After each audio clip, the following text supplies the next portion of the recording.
Hello विद्यार्थियों, इस channel में आप सभी का फिर से बहुत बहुत स्वागत है। इस वीडियो में आपको मैं 12th कक्षा की जो बुक है भूगोल, जिसे हम इंग्लिश में जियोग्राफी कहते हैं, उसके 50 MCQs टाइप के क्वेश्चन को लेकर आया हूं। और यह क्वेश्चन बहुत ही इम्पोर्टेंट क्वेश्चन है, जिसे हम हिंदी में बहुविकल्पीय प्रश्न उत्तर भी कहते हैं। ठीक है ना। और इन सारे क्वेश्चन को आपको पेपर देने से पहले याद करना, यानी कि इनको सोल्व करके जाना है। और सभी बोर्ड एग्जाम के लिए इम्पोर्टेंट, जैसे कि यूपी का बोर्ड हुआ, RBSC का बोर्ड हुआ, HBSC का बोर्ड हुआ, सभी बोर्ड के लिए इम्पोर्टेंट है। ठीक है। और इसी बुक यानी जो भूगोल जो बुक है 12th कक्षा की, इसी बुक की हमने पार्ट 1 की वीडियो बना रखी है। वीडियो को नीचे डिस्क्रिप्शन में उनका लिंक मिल जाएगा। उसके बाद पार्ट 2 की जो ये वीडियो, इस वीडियो का जो फर्स्ट क्वेश्चन है इस प्रकार से: आधुनिक मानव भूगोल का जनक किसे कहा जाता है। वेरी वेरी इंपॉर्टेंट क्वेश्चन ये। और यह क्वेश्चन 100% बोर्ड एग्जाम देखने को मिल सकता है। ऑप्शन ए है कार्ल रिटर, उसके बाद है बी है रेट जेल, उसके बाद सी है जीन ब्रुन्स, उसके बाद डी है कलुवेरियस। तो इसका सही आंसर हो जाएगा, वो हो जाएगा ऑप्शन बी, रेट जेल। यानी आधुनिक मानव भूगोल का जो जनक है ना, वो है रेट जेल। बहुत ही इंपॉर्टेंट क्वेश्चन है। और जो रेट जेल है ना, यह जर्मनी के भूगोलवेत्ता थे। कहाँ के थे? जर्मनी के यह भूगोलवेत्ता थे, रेट जेल। उसके बाद नेक्स्ट क्वेश्चन है: मनुष्य प्रकृति का दास है, यह कथन भूगोल की किस विचारधारा से संबंधित है। यानी जो मनुष्य जो प्रकृति का जो दास है, जो ये कथन है, किस विचारधारा से संबंधित है, यह बताना है। अब इसके ऑप्शन देखते हैं। ऑप्शन ए निश्चयवाद, उसके बाद व्यवहारवाद, उसके बाद संभववाद, उसके बाद कोई नहीं। लेकिन इसका राइट आंसर कमेंट्स बॉक्स में तुम्हें बताना है। देखते हैं कितनों का राइट आंसर ठीक आएगा, कितनों का गलत आएगा। उसके बाद नेक्स्ट क्वेश्चन है: भूगोल की प्रकृति निम्नलिखित में से किस प्रकार की है। यानी जो भूगोल की जो प्रकृति है किस प्रकार की है, यह बताना है। अब इसके ऑप्शन देखते हैं। अंतर विषयक, उसके बाद बी है समन्वय, उसके बाद आंतरिक एवं समन्वय, उसके बाद डी है गत्यात्मक। तो इसका सही आंसर क्या हो जाएगा? ऑप्शन सी, आंतरिक एवं समन्वय। यह है इसकी भूगोल की प्रकृति। यानी कौन सी है? आंतरिक एवं समन्वय है भूगोल की प्रकृति। उसके बाद नेक्स्ट है: यूनिवर्सल जियोग्राफी पुस्तक किसने लिखी। यानी जो यूनिवर्सल जियोग्राफी जो पुस्तक वो किसने लिखी थी, उसका लेखक बताना है। अब इसके ऑप्शन देखते हैं। हेम्बोल्ट, उसके बाद वेरिनियस, उसके बाद बकल, उसके बाद कैलुवेरियस।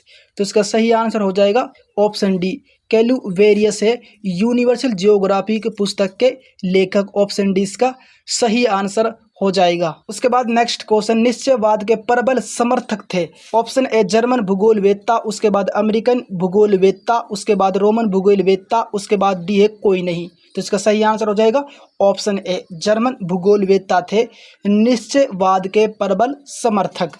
उसके बाद नेक्स्ट क्वेश्चन: नव नीतिवाद के प्रवर्तक थे। ये क्वेश्चन भी बहुत इंपॉर्टेंट क्वेश्चन, 100% ये क्वेश्चन एग्जाम देखने को मिल सकता है। अब इसके ऑप्शन देखते हैं। हेम्बोल्ट, उसके बाद रेट जेल, उसके बाद ग्रिफिथ टेलर, उसके बाद या सभी।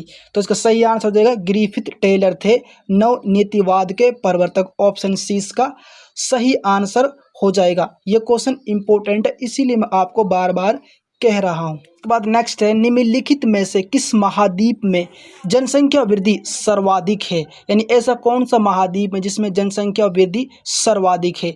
अब इसके जो ऑप्शन है वे देखते हैं। अफ्रीका, एशिया, दक्षिण अमेरिका, उत्तर अमेरिका। लेकिन इसका राइट आंसर भी कमेंट्स बॉक्स में तुम्हें बताना। देखते हो कितनों का राइट आंसर ठीक आएगा, कितनों का गलत आएगा। और यह क्वेश्चन आपको बताने के लिए दूसरा क्वेश्चन है, इसका भी राइट आंसर आपको ही बताना है। उसके बाद नेक्स्ट क्वेश्चन है: विश्व जनसंख्या वृद्धि की वर्तमान दर क्या है। यानी हमें वर्तमान की दर बताने विश्व जनसंख्या वृद्धि में। ठीक है ना। इसका सही आंसर हो जाएगा, वो हो जाएगा 1.1% वर्तमान दर है विश्व में। सही आंसर क्या है? ऑप्शन बी इसका सही आंसर है। उसके बाद नेक्स्ट है: विश्व का हर छठा व्यक्ति है।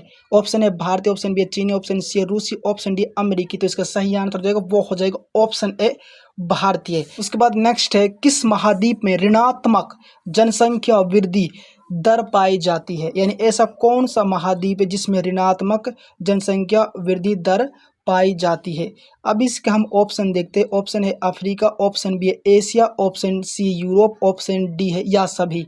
तो इसका सही आंसर है ऑप्शन सी, यूरोप। यानी यूरोप महाद्वीप में ऋणात्मक जनसंख्या वृद्धि दर पाई जाती है। उसके बाद नेक्स्ट क्वेश्चन है, निम्न जनसंख्या घनत्व के क्षेत्र हैं। तो ऑप्शन है ठंडी भूमि, उसके बाद ऑप्शन सी है शुष्क भूमि, उसके बाद डी है या सभी। तो इसका सही आंसर हो जाएगा वो हो जाएगा ऑप्शन ए ठंडी भूमि। के बाद नेक्स्ट है, पहली शताब्दी में विश्व की जनसंख्या कितनी थी? यानी पहली शताब्दी में बताना विश्व की जनसंख्या कितनी थी। Option A 20 crore, option B 25 crore, option C 15 crore, option D 40 crore. इसका सही आंसर जो वो हो जाएगा ऑप्शन बी 25 करोड़। ठीक है ना, इसका सही आंसर क्या, ऑप्शन डी इसका सही आंसर है। उसके बाद नेक्स्ट क्वेश्चन, विश्व में जनसंख्या वितरण का प्रारूप कैसा है?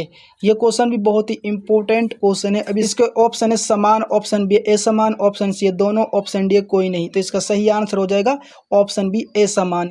उसके बाद नेक्स्ट है, जनसंख्या परिवर्तन के घटक लिखिए। यानी जनसंख्या जो परिवर्तन के जो घटक कौन कौन से हैं। अब इसके हम ऑप्शन देखते हैं, प्रजननशीलता, उसके बाद है प्रवास, उसके बाद है मर्त्यता, उसके बाद डी है या सभी। तो इसका सही आंसर हो जाएगा वो हो जाएगा ऑप्शन डी या सभी। इन जनसंख्या परिवर्तन के जो घटक है प्रजननशीलता, उसके बाद प्रवास, उसके बाद है मर्त्यता, ये तीनों ही जनसंख्या परिवर्तन के घटक है। और ये बहुत ही इंपॉर्टेंट क्वेश्चन है, इस क्वेश्चन को आपको याद रखना है। उसके बाद नेक्स्ट है, जिस स्थान पर लोग आगमन करते हैं उसे कहते हैं। ऑप्शन ए उद्गम, ऑप्शन बी है गंतव्य, उसके बाद सी है प्रवास, ऑप्शन डी है अप्रवास। तो इसका सही आंसर हो जाएगा वो हो जाएगा ऑप्शन बी गंतव्य। इसका ऑप्शन बी इसका सही आंसर हो जाएगा। उसके बाद नेक्स्ट क्वेश्चन है, और ये क्वेश्चन बहुत ही इंपॉर्टेंट क्वेश्चन है, मर्त्यता के निर्धारक वर्ग हैं। यानी जो मर्त्यता, इसके निर्धारक वर्ग कौन से हैं? अब इसके ऑप्शन देखिए, जननांगीय कारक, उसके बाद आर्थिक कारक, उसके बाद सामाजिक कारक, ऑप्शन डी है फिर या सभी। तो इसका सही आंसर हो जाएगा ऑप्शन डी या सभी। यानी ये सभी जो कारक है ये मर्त्यता के निर्धारक वर्ग हैं। ठीक है, और ये क्वेश्चन बहुत इंपॉर्टेंट क्वेश्चन, बोर्ड एग्जाम में क्वेश्चन देखने को मिल सकता है। उसके बाद नेक्स्ट क्वेश्चन, लिंग अनुपात डैश डैश बटे में पुरुषों की जनसंख्या गुणा में 1000। तो इसका सही जो सूत्र है वो बताना, क्या सूत्र है, इसका पूरा सूत्र बताना हमें। ऑप्शन ए कुल जनसंख्या, उसके बाद ऑप्शन बी है मृत्यु दर, उसके बाद सी जन्म दर, उसके बाद डी है स्त्रियों की जनसंख्या। तो इसका सही आंसर हो जाएगा ऑप्शन डी स्त्रियों की जनसंख्या। यानी जो लिंग अनुपात का जो सूत्र है वो हो जाएगा स्त्रियों की जनसंख्या बटे में पुरुषों की जनसंख्या गुणा में 1000। ये इसका सूत्र हो जाएगा लिंग अनुपात का। और बहुत इंपॉर्टेंट सूत्र ही बोर्ड एग्जाम में देखने को मिल सकता है। वीडियो अच्छी लगी तो यहाँ तक वीडियो को लाइक करना, चैनल को सब्सक्राइब करना, साथ में जो बेल आइकन की जो घंटी उस घंटी को भी दबाना है। उसके बाद नेक्स्ट क्वेश्चन है, कार्यशील जनसंख्या का आयु वर्ग कौन सा है? यानी जो कार्यशील जनसंख्या है इसका आयु वर्ग बताना है कौन सा है। ठीक है, ये भी एग्जाम देखने को मिल सकता है। अब इसके ऑप्शन देखते हैं हम, 0 से 14 वर्ष में, उसके बाद 15 से 59 वर्ष में, उसके बाद 0 से 10 वर्ष में, उसके बाद डी है कोई नहीं। इसका सही आंसर हो जाएगा ऑप्शन बी 15 से लेके 59 वर्ष में कार्यशील जनसंख्या का वर्ग आता है। कौन सा था? ऑप्शन बी इसका सही आंसर हो जाएगा। ठीक है, उसके बाद नेक्स्ट क्वेश्चन, 1951 भारत की साक्षरता दर कितनी थी? यानी 1951 भारत की साक्षरता दर बताने कितनी थी 1951 में। ठीक है ना, अब इसके ऑप्शन देखते हैं, 16, उसके बाद 20, उसके बाद 18, ऑप्शन डी है फिर 10। तो इसका सही आंसर क्या हो जाएगा? Option C 18। यानी 1951 में भारत की साक्षरता दर 18 थी। ठीक है ना, याद रखना इसको भी। उसके बाद नेक्स्ट क्वेश्चन है, जनसंख्या के बड़े आयु वर्ग कौन से हैं? यानी जनसंख्या के जो बड़े आयु वर्ग है वो कौन कौन से हैं? अब इसके ऑप्शन देखते हैं। ऑप्शन है बाल आयु वर्ग, उसके बाद बी है प्रौढ़ आयु वर्ग, उसके बाद सी है वृद्ध आयु वर्ग, ऑप्शन डी है फिर या सभी। तो इसका सही आंसर हो जाएगा वो हो जाएगा ऑप्शन डी या सभी। यानी तीनों ही बाल आयु वर्ग, प्रौढ़ आयु वर्ग और वृद्ध आयु वर्ग, ये तीनों ही इस वर्ग में आते हैं। उसके बाद नेक्स्ट है, विकास का तात्पर्य है। यानी विकास का मतलब बताना, इसका तात्पर्य बताना है। और ये क्वेश्चन इंपॉर्टेंट क्वेश्चन है, बोर्ड एग्जाम में क्वेश्चन देखने को मिल सकता है। व्यक्ति की शिक्षा में सुधार, जीवन की गुणवत्ता, उसके बाद शारीरिक बल में वृद्धि, संपत्ति में वृद्धि। तो इसका सही आंसर हो जाएगा वो हो जाएगा ऑप्शन बी, जीवन की गुणवत्ता होता है विकास का तात्पर्य, विकास का मतलब होता है। इसके बाद नेक्स्ट क्वेश्चन, मानव विकास को जिस पैमाने पर मापा जाता है उसका मान कितना होता है? यानी जो मानव विकास को जिस पैमाने पर मापा जाता है ना उसका मान बताना। ऑप्शन ए देखते हैं, जैसे कि हम 0 से 10, उसके बाद 0 से 1, उसके बाद 0 से 100, उसके बाद ए से जेड। तो इसका सही आंसर हो जाएगा वो हो जाएगा ऑप्शन बी 0 से लेकर 1, यानी ये होता है इसका मान जहाँ पर मानव विकास का पैमाने पर इसे मापा जाता है। और ये इंपॉर्टेंट क्वेश्चन, इसको आपको याद रखना है।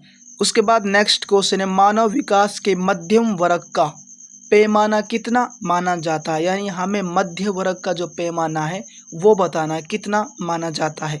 अब इसके ऑप्शन देखते हैं। ऑप्शन ए 0.6 से लेकर 0.7, उसके बाद है 0.65 से लेकर 0.70, उसके बाद 0.5 से लेकर 0.8, उसके बाद है 0.50 से लेकर 0.79। तो इसका सही आंसर क्या हो जाएगा? ऑप्शन डी 0.50 से लेकर 0.79 होता है मानव विकास का मध्य वर्ग का पैमाना। ठीक है। उसके बाद नेक्स्ट क्वेश्चन है मानव विकास की रिपोर्ट किसके द्वारा दी जाती है, यानी जो मानव विकास जो रिपोर्ट होती है वो किसके द्वारा दी जाती है, किसके अनुसार दी जाती है। इसके ऑप्शन देखते हैं। UNDP, उसके बाद UADP, उसके बाद UNCP, उसके बाद डी है कोई नहीं। तो इसका सही आंसर हो जाएगा वो हो जाएगा ऑप्शन ए UNDP द्वारा दी जाती है मानव विकास की रिपोर्ट। उसके बाद नेक्स्ट क्वेश्चन है मानव विकास के सर्वोच्च पायदान पर कौन सा देश है, यानी जो मानव विकास होता है उसके सर्वोच्च पायदान बताना कौन सा देश है। ये क्वेश्चन इंपॉर्टेंट क्वेश्चन। ऑप्शन है नॉर्वे, उसके बाद है स्विट्जरलैंड, उसके बाद सी अमेरिका, उसके बाद डी श्रीलंका। लेकिन इसका जो राइट आंसर है वो कमेंट्स बॉक्स में तुम्हें बताना है। देखते हैं कितनों का राइट आंसर ठीक आएगा, कितनों का गलत। मैंने आपको इससे पहले 2 क्वेश्चन और दिए, टोटल क्वेश्चन ये 3 हो चुके हैं। उसके बाद नेक्स्ट क्वेश्चन है दक्षिण भारत के आखेटक संग्राहक को किस नाम से जाना जाता है। इसके ऑप्शन देखते हैं। सेमांग, उसके बाद इनुइट, उसके बाद पिंटूपी, उसके बाद पिग्मी। तो इसका सही आंसर क्या हो जाएगा? ऑप्शन डी पिग्मी इसका सही आंसर हो जाएगा। डी आंसर इसका सही है। उसके बाद नेक्स्ट है सबसे अच्छे किस्म का कोयला कौन सा है, यानी हमें सबसे अच्छा किस्म का कोयला बताना, सबसे अच्छा क्वालिटी का कोयला बताना है कौन सा है। अब इसके ऑप्शन देखते हैं। बिटुमिनस, उसके बाद है लिग्नाइट, उसके बाद एंथ्रासाइट, उसके बाद डी है पीट। तो इसका सही आंसर क्या है? ऑप्शन सी एंथ्रासाइट कोयला है ना, सबसे अच्छा किस्म का कोयला, सबसे अच्छी क्वालिटी का कोयला है। और सबसे खराब और सबसे घटिया किस्म कोयला कौन है? पीट कोयला। ऑप्शन डी इसका सही आंसर सबसे घटिया किस्म का कोयला है और सबसे अच्छा है एंथ्रासाइट कोयला। उसके बाद नेक्स्ट क्वेश्चन है, ये क्वेश्चन भी इम्पोर्टेंट है। कोयले किस प्रकार की चट्टानों में पाया जाता है, यानी जो कोयला होता है कौन सी प्रकार की चट्टानों में पाया जाता है। इसके ऑप्शन देखते हैं। अज्ञान है, उसके बाद बी है अवसादी, उसके बाद सी है दोनों, उसके बाद डी है कोई नहीं। तो इसका सही आंसर है ऑप्शन बी अवसादी, यानी जो कोयला होता है अवसादी चट्टानों में पाया जाता है। इसके बाद नेक्स्ट है एल्यूमिनियम प्राप्त किया जाता है बॉक्साइट से, तांबे से, सीडेराइट से, लिमोनाइट से। इसका सही आंसर है ऑप्शन ए बॉक्साइट से प्राप्त किया जाता है एल्यूमिनियम। उसके बाद नेक्स्ट क्वेश्चन है फलों व सब्जियों की कृषि को कहा जाता है डेयरी कृषि, ट्रक कृषि, रोपण कृषि, रेशम कृषि। इसका सही आंसर है ऑप्शन बी ट्रक कृषि कहा जाता है फलों और सब्जियों की कृषि को। उसके बाद नेक्स्ट है निम्नलिखित में से कौन सी फसल श्रम प्रधान है, यानी इनमें से वो फसल बतानी जो श्रम प्रधान है। ठीक है ना। इसके ऑप्शन है गेहूं, उसके बाद चावल, उसके बाद सी है मक्का, ऑप्शन डी है गन्ना। तो इसका सही आंसर क्या हो जाएगा? ऑप्शन बी चावल, यानी चावल जो कृषि है इस कृषि को श्रम प्रधान कृषि भी कहा जाता है। उसके बाद नेक्स्ट है पहाड़ी ढलान उगाए जाने वाली फसल कौन सी है, यानी जो पहाड़ी जो ढलान होती है वहाँ पर जो उगाए जाने वाली जो फसल है वो कौन सी है। ऑप्शन देखते हैं इसके हम। चाय, गन्ना, गेहूं, चावल। इसका सही आंसर क्या है? ऑप्शन है चाय, यानी पहाड़ी ढलानों में चाय जो फसल है ये उगाई जाती है। ठीक है। उसके बाद नेक्स्ट है भारत में पटाखों का प्रसिद्ध केंद्र कौन सा, यानी कि भारत जो पटाखे हैं उनका प्रसिद्ध केंद्र अलीगढ़, जबलपुर, सियूं, काशी, उसके बाद रेवाड़ी। तो इसका सही आंसर ऑप्शन सी सियूं, काशी है पटाखों का प्रसिद्ध केंद्र भारत में। उसके बाद नेक्स्ट है सिलिकन घाटी कहाँ स्थित है, यानी सिलिकन जो घाटी वो कहाँ पर है? केरल में, कैलिफोर्निया में, टोक्यो, बीजिंग। इसका सही आंसर है ऑप्शन बी कैलिफोर्निया में है सिलिकन घाटी। ठीक है। उसके बाद नेक्स्ट निम्नलिखित में से कौन सा एक तृतीय क्रियाकलाप है, यानी इनमें से वो बताना तृतीय क्रियाकलाप, और ये इंपॉर्टेंट है। अब इसके हम ऑप्शन देखते थे उन कौन से हैं। खेती, उसके बाद है बुनाई, उसके बाद है व्यापार, उसके बाद आखेट। तो इसका सही आंसर क्या है? ऑप्शन सी हो जाएगा, व्यापार एक तृतीय क्रियाकलाप। उसके बाद नेक्स्ट क्वेश्चन, वैश्विक कंपनियों के सर्वाधिक मुख्यालय कहाँ है, यानी जो वैश्विक जो कंपनियां उसका सर्वाधिक मुख्यालय बताना कहाँ पर है। इसके ऑप्शन देखते हैं, न्यूयॉर्क, उसके बाद टोक्यो, पेरिस, मैक्सिको। इसका सही आंसर हो जाएगा ऑप्शन ए न्यूयॉर्क। ठीक है। उसके बाद नेक्स्ट क्वेश्चन, सूचना का संग्रहण किस प्रकार के क्रियाकलाप में आता है, यानी सूचना का जो संग्रहण है वो किस क्रियाकलाप में आता है। इसके ऑप्शन देखते हैं, प्राथमिक, तृतीयक, द्वितीयक, चतुर्थ। तो इसका सही आंसर हो जाएगा ऑप्शन डी, चतुर्थ क्रियाकलाप में आता है सूचना का संग्रहण। जितने भी ये सूचना के आते हैं सारे ही ऑप्शन डी इसका सही आंसर हो जाएगा। उसके बाद नेक्स्ट है, कैनेडियन पैसिफिक रेल मार्ग है, यानी जो कैनेडियन जो पैसिफिक रेल मार्ग है वो कहाँ पर है। बहुत इंपॉर्टेंट क्वेश्चन है। इसके ऑप्शन देखते हैं, उत्तरी अमेरिका में, उसके बाद यूरोप में, दक्षिणी अमेरिका में, उसके बाद डी है अफ्रीका में। तो इसका सही आंसर हो जाएगा ऑप्शन ए, उत्तरी अमेरिका में है कैनेडियन पैसिफिक रेल मार्ग। ठीक है। और ये बोर्ड एग्जाम में क्वेश्चन देखने को मिल सकता है, इसको आपको याद रखना है। उसके बाद नेक्स्ट क्वेश्चन है, भारत का सबसे लंबा महामार्ग कौन सा है, भारत का सबसे लंबा महामार्ग बताना है कौन सा है। क्वेश्चन ये भी इंपॉर्टेंट है। इसके ऑप्शन देखते हैं, राष्ट्रीय महामार्ग 1, उसके बाद राष्ट्रीय महामार्ग संख्या 2, उसके बाद राष्ट्रीय महामार्ग 7, उसके बाद डी है कोई नहीं। तो इसका सही आंसर क्या हो जाएगा? ऑप्शन सी, राष्ट्रीय महामार्ग 7 है भारत का सबसे लंबा महामार्ग। और ये क्वेश्चन इंपॉर्टेंट इसीलिए मैं इसको बार बार आपको बता रहा हूँ। उसके बाद नेक्स्ट क्वेश्चन है, विश्व की पहली रेलगाड़ी कब चली, यानी संसार की विश्व की जो पहली रेलगाड़ी है वो कब चली थी। इसके ऑप्शन देखते, ऑप्शन ए 1825 में, ऑप्शन बी 1853 में, ऑप्शन सी 1824 में, ऑप्शन डी 1854 में। इसका सही आंसर है ऑप्शन है 1825 में चली थी विश्व की पहली रेलगाड़ी। अगर क्वेश्चन आ गया भारत में पहली रेलगाड़ी कब चली, तो आपको बताना 1853 में चली थी। कब चली थी? 1853 में चली थी।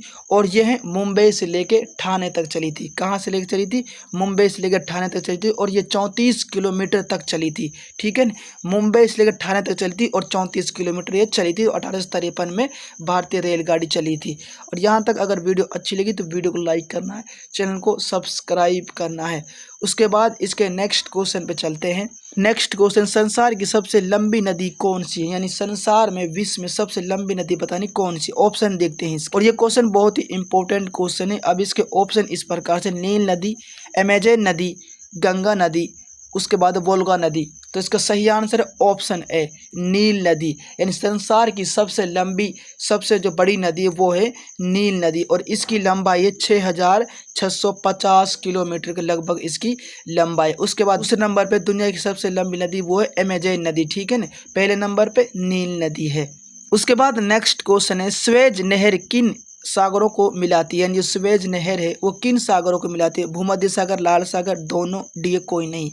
इसका सही आंसर है ऑप्शन सी, भूमध्य सागर और लाल सागर दोनों को मिलाती है स्वेज नहर। ऑप्शन सी इसका सही आंसर हो जाए। उसके बाद नेक्स्ट क्वेश्चन है, पैनामा नहर की लंबाई कितनी है, यानी जो पैनामा नहर है इसकी लंबाई, इसकी लेंथ बताने कितनी है। और ये क्वेश्चन भी इंपॉर्टेंट क्वेश्चन है। इसके ऑप्शन है लगभग 82 किलोमीटर, उसके बाद लगभग 162 किलोमीटर, उसके बाद लगभग 81 किलोमीटर, उसके बाद लगभग 83 किलोमीटर। इसका सही आंसर है ऑप्शन ए, लगभग 82 किलोमीटर है पैनामा नहर की लंबाई। उसके बाद नेक्स्ट क्वेश्चन है, बिग इंच पाइपलाइन के द्वारा क्या प्रभावित होता है, यानी जो बिग इंच जो पाइपलाइन है इसके द्वारा क्या प्रभावित होता है ये बताना। कोयला, पेट्रोलियम, लो अयस्क, उसके बाद डी कोई नहीं। तो इसका सही आंसर है ऑप्शन बी, पेट्रोलियम।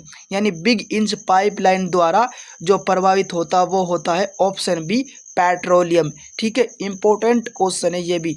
उसके बाद नेक्स्ट क्वेश्चन है, कौन सी फसल रेशेदार, यानी इनमें से रेशेदार फसल बतानी कौन सी फसल है रेशेदार। इसके ऑप्शन है चावल, ऑप्शन बी गेहूं, ऑप्शन सी मक्का, ऑप्शन डी कपास। इसका सही आंसर ऑप्शन डी, कपास इसका सही आंसर हो जाएगा। यानी कपास को रेशेदार फसल कहते हैं, जाना जाता है। उसके बाद महामार्ग की चौड़ाई कितनी होती है, यानी जो महामार्ग होते हैं उनकी चौड़ाई जो कितनी होती है ये बताना, ठीक है ना। ऑप्शन देखते हैं, 60 मीटर, 80 मीटर, 70 मीटर, 50 मीटर। लेकिन इसका जो राइट आंसर है वो कमेंट्स बॉक्स में तुम्हें बताना है, ठीक है ना। इससे पहले मैंने आपको 2-3 क्वेश्चन और दिए, उनका भी जो राइट आंसर है कमेंट्स बॉक्स में तुम्हें बताना है। किसी बात कोई दिक्कत हो, कोई परेशानी तो आप कमेंट्स करिए, मैं उसको रिप्लाई देने की पूरी कोशिश करूँगा। अगर यहाँ तक आपको थोड़ी सी वीडियो अच्छी लगी तो वीडियो को आपको लाइक करना है, चैनल को सब्सक्राइब करना है, साथ में जो बेल आइकन की जो घंटी है उस घंटी को भी आपको दबा देना है, ठीक है। और साथ साथ इस वीडियो को अपने दोस्तों के ग्रुप में शेयर भी कर देना है। अब ये वीडियो होती है यहाँ पर ख़त्म, तब तक के लिए गुड बाय, आपका दिन शुभ हो।